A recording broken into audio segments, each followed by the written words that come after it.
Illegal online లావాదేవీలతో అమాయక ప్రజలు మోసపోతున్నారని మాజీ మంత్రి జీవన్ రెడ్డి విమర్శించారు.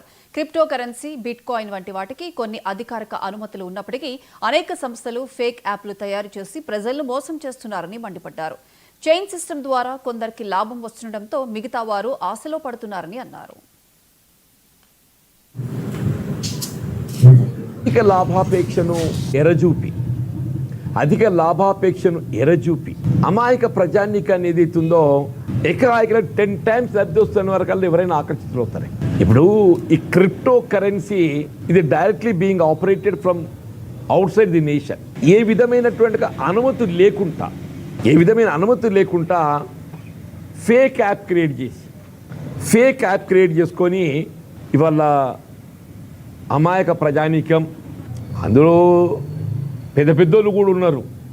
అమాయక ప్రజానీకం అని చెప్పంటే గ్రామీణ ప్రజానీకమే కాదు, మంచి హోదాల్లో ఉన్నటువంటి ఉద్యోగస్తులు కూడా ఉన్నారు. ఇప్పుడు ఒక నేరం అనేది ఏదైతుందో నేరస్తులు ఫిర్యాదు చేస్తేనే కాదు, యంత్రాంగం దృష్టికి ఏదైతే ఒక నేరం సంఘటన వారి దృష్టికి వస్తే సోమోటో దగ్గర రీసెర్చ్ కేసు అండ్ ఇన్వెస్టిగేట్.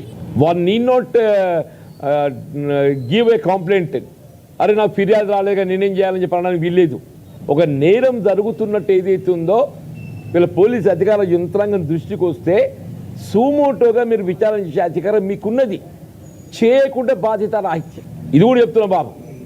ఏ సంఘటన నేరం ఏదైతే ఉందో పోలీసు అధికార యంత్రాంగం దృష్టికి వచ్చినప్పుడు ఆటోమేటిక్గా they have to get it investigate and take action against culprits. చర్యలు తీసుకోవడం కూడా వాళ్ళ బాధ్యత. You have rightly brought it. CM గారిని కూడా ఏదైతే ఉందో మీరు రాష్ట్ర స్థాయి లోపల మీ పోలీసు అధికార యంత్రాంగాన్ని అలర్ట్ చేయండి. అధిక లాభాపేక్షను ఎరజూపి అమాయక ప్రజానీకాన్ని ఏదైతుందో ఎకరాయికల 10 times లబ్ధి వస్తుంది.